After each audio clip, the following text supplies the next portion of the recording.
열어갑니다. 한민족 방송 통일전망대가 하나된 한반도를 그려봅니다.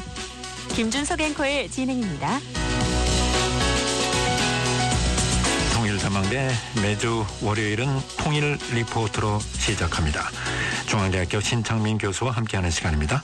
신 교수님 안녕하세요. 네, 안녕하세요. 지난주까지 통일의 경제적 이해 득치를 짚어봤는데 이 과정에서 주목할 두 가지가 있다고 강조를 하셨습니다. 네. 무엇인지 다시 한번 정리해 볼까요?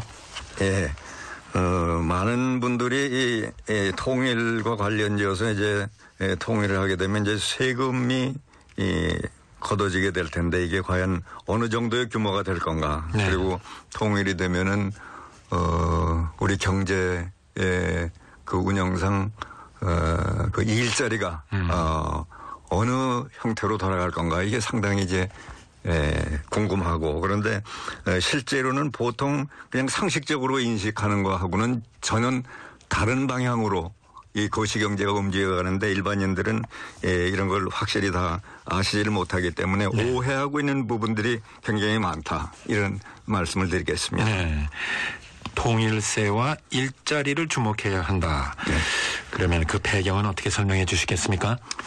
우리가 일반적으로 이제 당위론적으로는 이제 통일을 해야 된다 하면서도 실제적인 부분에 들어가게 되면은 통일을 경원시하는 여러 가지 이제 실제적인 요인들이 있는데, 근데 이제 그 중에서 연세 많으신 이제 보수층에 계신 분들은 이제 혹시 세금 폭탄 맞지 않을까 네. 이런 걱정들을 하시고 또 젊은이들은 또 그러지 않아도 지금 일자리 잡기가 어려운데 네.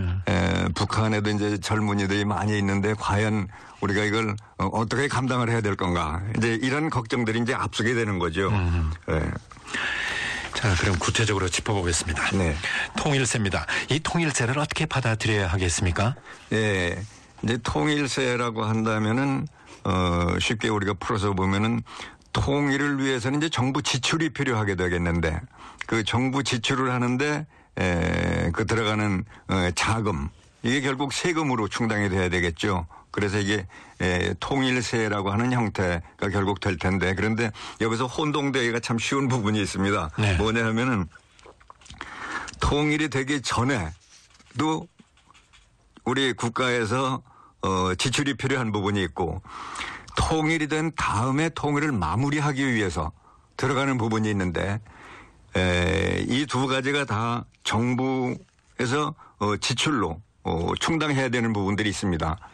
그래서 이 두 가지는 사실 우리가 구분해서 봐야 되는데 그냥 우리가 한꺼번에 통일세다 그러면 어떨 때는 이 부분에 대해서 중점적으로 얘기하면서 또 다른 부분은 또 소홀히 할 수가 있고 이러기 때문에 네. 이 두를 이제 별도로 구분해서 봐야 되겠는데 예를 들어서 통일이 되기 전에 우리가 자금이 필요하다 그러면 그전엔 뭐 통일 항아리 라고 하는 그런 부분으로 해서 좀 자금 조달을 할 수 있지 않겠나 이렇게도 봤었는데 사실은 이런 거는 필요가 없는 거고 이런 지출이 필요할 때 정부에서 지출을 위해서 필요한 부분 요거를 우리가 세금이라고 그러면 보통 저항감을 우선 느끼게 되기 때문에 그렇죠. 네. 그래서 같은 말이라고 하더라도 이게 이제 남북 간에 이제 경협기금이다.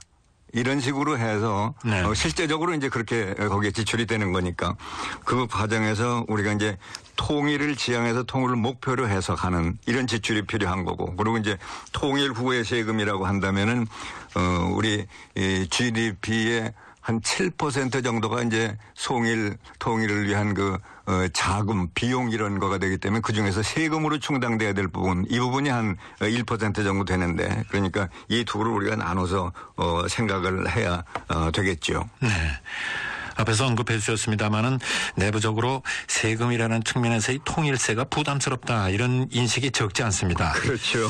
그런데 우리가 그렇게만 일반적으로만 생각을 하면은 우선 쉽게 말씀드려서 세금을 그냥 뜯기고서는 그냥 끝인가 이런 생각을 할 수가 있는데 사실은 그게 아니거든요. 이 거시경제라는 건 그렇게 움직여가는 게 아니고 실제적으로 보게 되면은 이런 부담을 하더라도 경제적으로 볼 때 우리가 투입한 것보다는 훨씬 큰 이득으로 돌아온다 하는 걸 우리가 사실을 알아야 되는데 일반인들은 이제 여기까지는 다 인식을 못 하시는 분들이 많기 때문에 우선은 좀 부담스럽고 우선은 좀 저항감도 좀 갖게 되고 이런 거를 이제 볼 수가 있게 됩니다. 부담이 어느 정도나 될까요?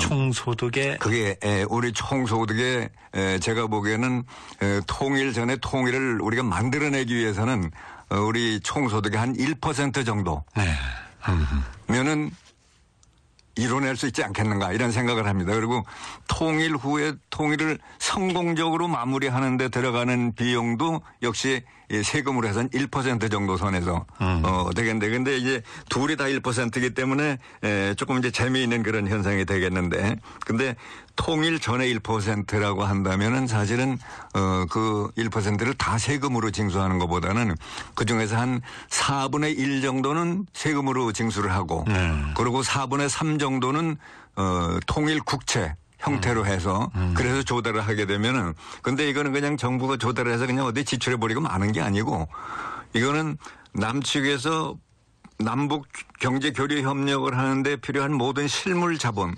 생산하는 데 투입을 해서 그래서 이제 이게 순환이 되는 거기 때문에 이게 어디로 빠져나가는 게 아니고 이 경제 그게 다시 돌아와 가지고 돌아가는 거기 때문에 이걸 부담으로 느끼면 안 되는 거고 오히려 요새 이제 경제가 좀 힘든다고 그러는데 이런 거를 통해서라도 우리 남한의 경제 그 활성화를 시키는데 우리가 큰 그 동력으로 우리가 쓸 수가 있는 거죠. 네, 그러니까 투자의 개념으로 봐야 되지 않겠냐는 그렇습니다. 바로 그렇습니다. 예.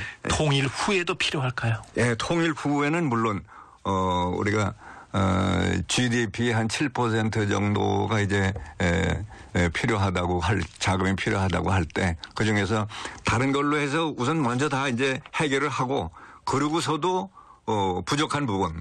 그 부분은 이제 우리가 세금으로 처리할 수가 있겠는데 그것도 역시 한 우리 GDP 한 1% 정도 되는 거니까 그런데 세금 1% 정도 부담을 하고 거기로부터 오는 이득은 아주 엄청나게 커서 우리가 대박이다라고 한다면은 이걸 부담으로 생각할 필요가 없고 우리는 이거를 정말로 하나의 기회로 생각을 해야 된다 이런 말씀을 드릴 수가 있습니다.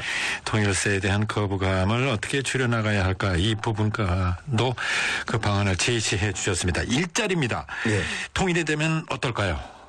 통일이 되면 뭐 이게 난리 난 거죠. 뭐 아주 일자리라고 한다면은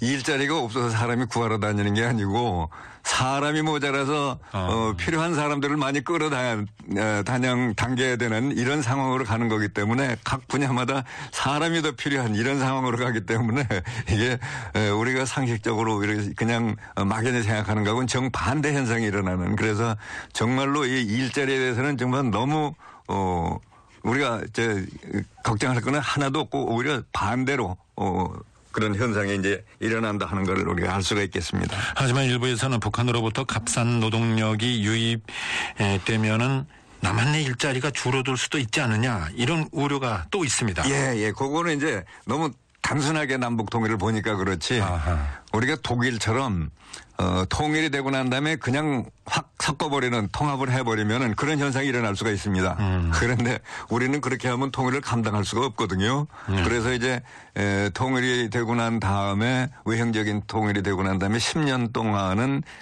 경제에 한해서만은 남북을 분리해서 관리하는 이런 과정을 꼭 거쳐야 되기 때문에 그걸 안 하면 우리가 감당을 못 합니다.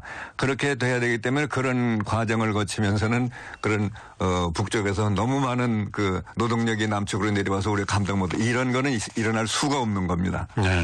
물론 지금 상황에서 가늠한다는 것이 쉽지는 않습니다만 일자리가 어느 정도나 늘어나게 될까요? 어떻게 그러니까 이렇게 제가 예측해 본 거가 이제 통일된 다음에 그 10년 동안에 매년 남측만 봤을 때 경제가 거의 11% 내외의 경제 성장을 매년 하게 된다. 지속적으로 하게 된다.